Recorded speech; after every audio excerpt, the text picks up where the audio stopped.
I am a 44-year-old woman, and I recently lost my husband, who passed away at the age of 48. We shared 20 years of life together, marrying twice during that time, first 12 years ago, and again 5 years ago. We had built a life filled with memories, but a few weeks ago, everything changed. He was diagnosed with cancer, and shortly after, he passed away.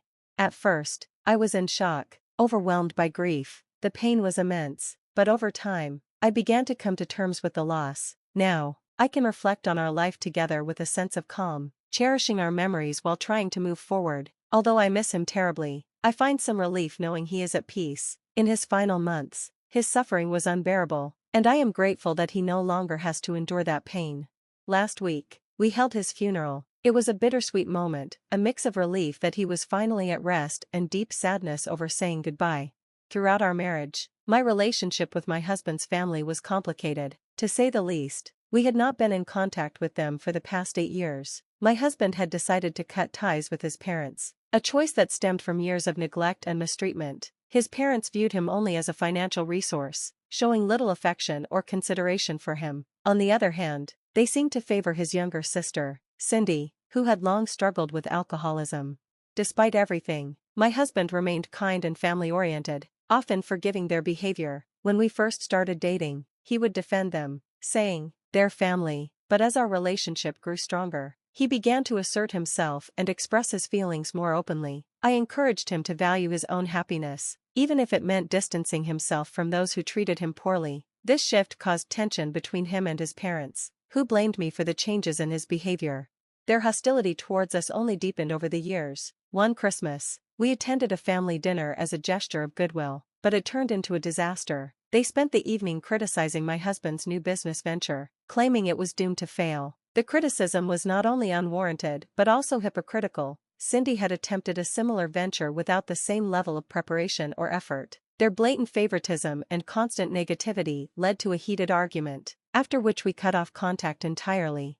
For 8 years, my husband and I lived our lives without any interaction with his parents or Cindy. Even when my husband was diagnosed with cancer, they didn't reach out. That's why I was shocked when they showed up at his funeral. Seeing them after so many years stirred up a mix of emotions: anger, sadness, and confusion. Throughout the service, I kept my distance, watching them closely. After it ended, they approached me, claiming they wanted to talk. I thanked them for their condolences, but made it clear that I did not wish to have any further involvement with them. They didn't take the hint. Dropping their facade, they insisted they had something important to discuss. I told them to wait until everyone else had left. My curiosity got the better of me. I needed to know what they wanted after all this time. I decided to listen to my in-laws outside the funeral venue. Cindy had left with the other attendees, so it was just the 3 of us. They began by explaining that they had debated visiting my husband during his hospitalization but ultimately decided against it because his condition had worsened significantly. They claimed they didn't want to burden him further, but their excuse rang hollow. Their son had been dying, and their absence spoke volumes. I told them curtly that excuses were unnecessary and asked them to get to the point. It had been an emotionally exhausting day, and I didn't have the energy to entertain them any longer. My directness seemed to catch them off guard, but I thought it was entirely appropriate given the circumstances. I assumed they wanted to say a proper goodbye to their son, though I also suspected they had ulterior motives, perhaps involving his inheritance. They soon confirmed my suspicion. They tentatively broached the topic of my husband's estate, but I immediately informed them that they had no claim to anything. My husband had made his wishes clear long before his passing, and all legal arrangements had been finalized. I was to take over his affairs completely, a decision he made with full clarity and conviction. Undeterred, they pressed further. They asked if Cindy could somehow be involved in his business. When I firmly refused, they shifted their focus, asking if they could at least inherit some real estate, specifically our home. They argued that the house was too large for me to live in alone and suggested they could move in and rent out their current home to supplement their income. Their audacity was staggering. After 8 years of no contact, they had shown up at the funeral, only to make such an outrageous request. This house was something my husband and I had poured our hearts into designing and building together. I was livid. I shouted at them to leave, unable to contain my anger. Their entitlement, combined with their years of neglect and mistreatment of my husband, was too much to bear. When I raised my voice, they tried to justify their behavior, claiming they only wanted a calm discussion. They even demanded I show respect to my elders. But I didn't back down. I coldly reminded them that their behavior at the funeral, like vultures circling a fresh grave, was disrespectful, both to me and to their deceased son. Furious at my rejection, they began threatening to sue for a share of my husband's estate. I quickly countered, reminding them that a will existed and everything was legally binding. My husband had taken great care to ensure that his wishes would be honored, even in the face of such challenges. He had anticipated this exact situation, and he had explicitly left them nothing. Their anger turned to blame. They accused me of manipulating their son and cutting them out of his life. I was appalled by their lack of accountability. They refused to acknowledge that it was their own actions, years of neglect, favoritism, and mistreatment that had driven a wedge between them and their son. By the time they finally left, I was too furious to think clearly. It wasn't until I arrived home that I remembered the video my husband had recorded for his parents before his death. A month prior, we had prepared it together, knowing that this day might come.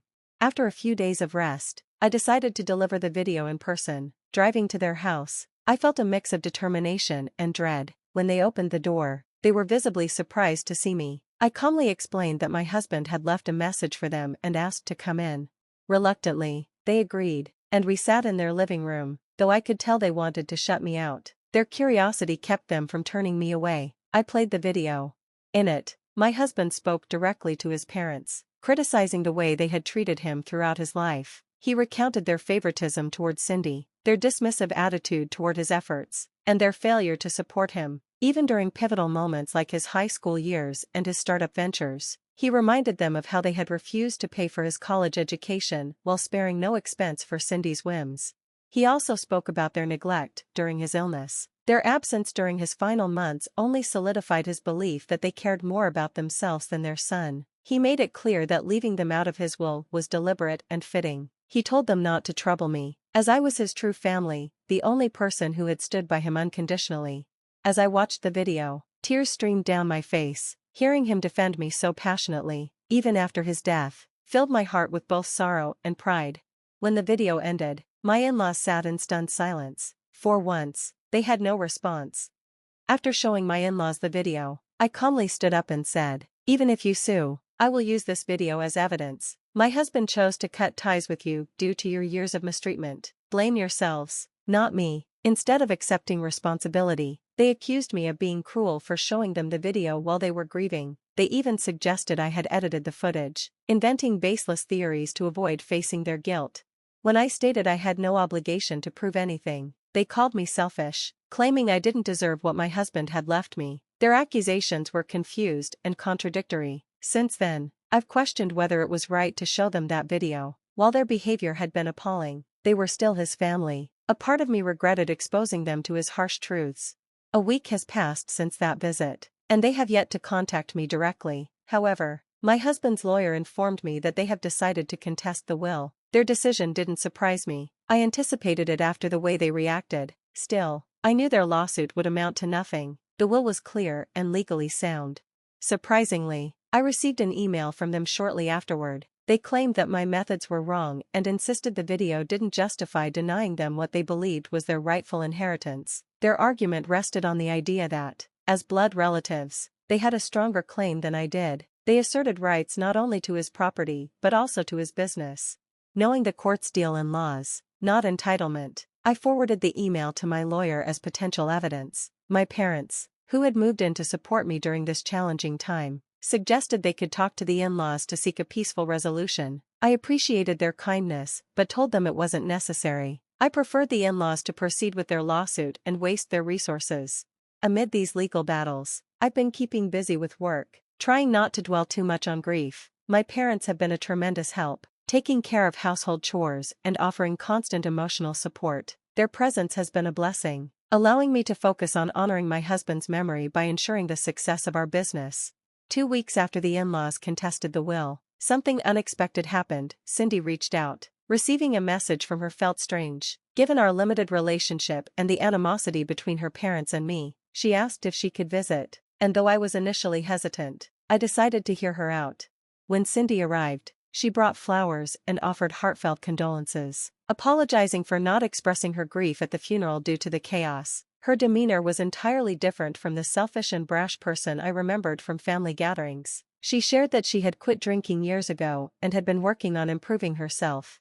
Eventually, she got to the point. Her parents were planning to escalate their efforts against me. They intended to fabricate a story that my husband had borrowed money from them to start his business, claiming I owed them repayment. Lacking legal grounds to sue, they planned to smear my reputation on social media. Cindy warned me, apologizing for her parents' behavior and expressing regret for not reaching out to her brother sooner. She broke down in tears, mourning the lost opportunity to reconcile with him. My father comforted her, offering tea and kind words. Once she calmed down, I reassured her that her efforts to change were meaningful and that her brother would have appreciated them. Cindy left looking more at peace, and I found myself forgiving her. Reflecting on the situation, I realized both Cindy and my husband had suffered from their parents' neglect and favoritism. Neither of them had experienced the love and support they deserved. I informed my lawyer about Cindy's warning and decided not to act immediately. Instead, we would wait for the in-laws to follow through on their social media threats, using any defamatory posts as evidence in court. As expected, they eventually made a post, spreading lies about my husband and me. I immediately sent them an email warning of legal action for defamation, though I secretly hoped they would keep the post up for evidence. Realizing they were in a losing battle, especially with Cindy siding against them, they quickly deleted the post. Despite this, they continued to assert their intent to fight for my husband's estate.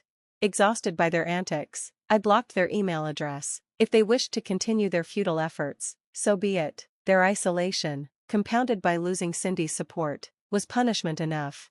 Meanwhile, I've been focusing on my work and future. Though I miss my husband deeply, I find solace in fulfilling the dreams we built together. With my parents by my side and Cindy seemingly on a path to redemption, I feel more hopeful. As for my in-laws, I wish them peace from afar. Perhaps, in time, they will reflect on their actions and find a way to heal.